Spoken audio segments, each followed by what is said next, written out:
긴 세대 목사의 좌충우돌 취업기 83학번 25학번 새내기 되다. 서영대학교 파주캠퍼스 미래자동차학과에는 과정평가형으로 자동차 정비 산업기사 자격증을 취득할 수 있는 산업기사반 야간 과정이 있었습니다.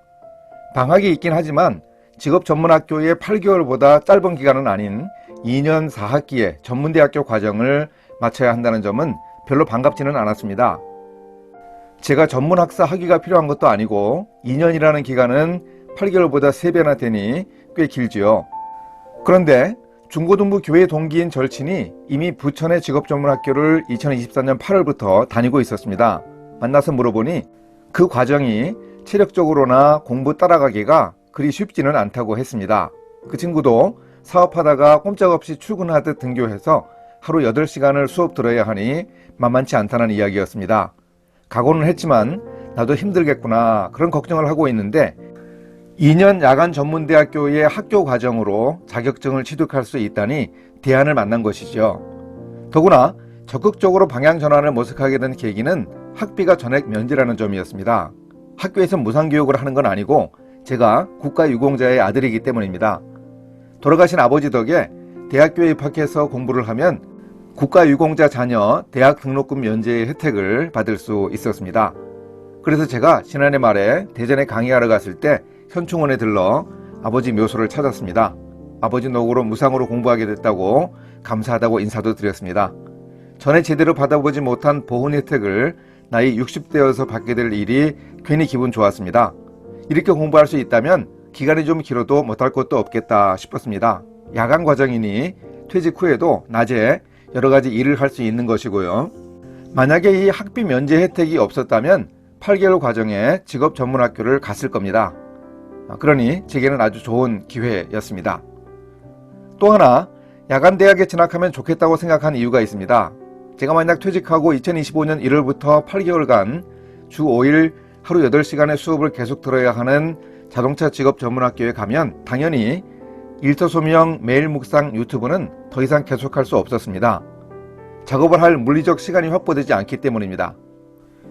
그런데 야간대학을 다닌다면 퇴직까지 6, 7개월은 유튜브 채널을 유지하면서 묵상을 연착륙하고 마무리할 수 있는 기회가 생긴 것이죠. 그 일에 대해 걱정했는데 대안이 생겨서 반가웠습니다. 그래서 퇴직을 일찍 하려고 했던 계획을 번복했습니다. 사표냈다가 스스로 거둔 셈이니 얼굴도 안 서고 모양은 좀 안 나왔습니다. 한편 그 결정이 최선이라는 생각이 들었습니다. 그래도 만 60세에 정년퇴직을 하는 시스템을 세우는 일, 첫 공식 은퇴를 하는 사람이 될 것이니 나름대로 보람도 있다고 뻔뻔하게 생각했습니다. 그렇게 서영대학교 미래자동차학과에 진학하려고 마음을 굳히고 보니 가까운 곳에서 이미 앞서간 사람들이 있었습니다. 출석하는 교회에 저보다 5년 위의 선배이신 오집사님이 이미 그 학교에 1학년으로 다니고 있다는 겁니다. 그래서 주일 아침에 예배 시간 전에 오집사님을 만나서 몇 가지 궁금한 거 질문을 하는데 옆에 검사소장으로 일하시는 한장로님이 있었습니다. 제 말을 듣더니 그 자리에서 서영대학교 미래자동차학과의 교수님에게 전화해서 2025년 입시가 어떤 과정 중에 있는지 알아봤습니다. 수시 2차 전형 중이라고 해서 그때부터 일이 일사천리로 진행되었습니다. 한장로님은 매년 여러 사람을 서영대학교 미래자동차학과 야간 과정에 추천했다고 합니다. 저도 그중 한 사람이 된 것이죠. 이미 다니고 있는 오집사님도 한장로님이 추천해서 가게 된 것이고요. 저와 똑같이 국가유공자로 학비 면제 받으면서 공부하시고 있습니다. 고등학교 성적만으로 입시 전형을 하기에 성적표를 준비해야 했습니다. 주민센터에서도 생활기록부를 뗄 수 있는 것 알았는데 일부러 학교를 직접 방문했습니다. 제가 서울 응암동에 있는 충암고등학교 12회 졸업생입니다.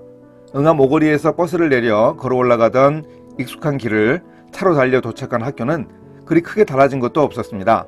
농구 코트가 있던 자리, 대운동장 관중석 지붕에 건물이 들어섰을 뿐 40년 전 그 모습 거의 그대로였습니다. 생활기록부와 학비 면제 증명서 등 관련 서류를 가지고 서영대학교를 직접 찾아갔습니다. 온라인 전용으로 해도 되는데 한번 가보고 싶어서 자유로 길을 달려서 찾아갔습니다. 입학처 직원이 접수를 받으면서 제 입학 서류를 보고 말합니다. 25세 이상은 만학도인데 그 과정으로 응시하겠는지 물었습니다. 정원 외 전형이라는 말이거든요. 그냥 성적 가지고 수시 2차 전형에 응시한다고 해도 합격할 자신은 있었습니다. 그런데 괜히 저 때문에 젊은 사람 한 사람 입학 못하게 할 필요가 있겠나 싶었지요. 만학도 기준에 2배보다 더 많은 나이로 입학하려고 하면서 정원 외면 어떤가, 입학할 수 있으면 감사하지 생각하고 만학도 정원 외 전형에 응시했습니다. 그래서 결국 서영대학교 파주 캠퍼스 미래자동차과 야간과정 합격증을 받았습니다. 감사한 일이죠. 2월 28일 금요일 저녁 7시에 입학식을 하는데 아내와 딸이 같이 가줄까 그러더군요. 결국 혼자 갔습니다. 나이 많은 사람들도 많았습니다. 자동차과, 전기전자과, 소방안전과, 건축디자인과, 공대뿐 아니라 인문사회, 보건, 간호 같은 다른 계열도 있는데 야간 과정이라 그런지 일하는 사람들이겠고 또 남녀를 불문하고 나이 든 사람들이 꽤 있었습니다. 나중에 학교 다니다 보니 학생증도 나왔습니다. 학생증에 어울리지 않는 사진이지만 제가 어울리지 않는 게 사진만이겠습니까? 야간대학생 생활을 어떻게 할지, 자동차에 대해 문외한인 평생 문과 출신으로 살아온 제가 어떻게 공부하는지 다음 영상에서 알려드리겠습니다. 감사합니다.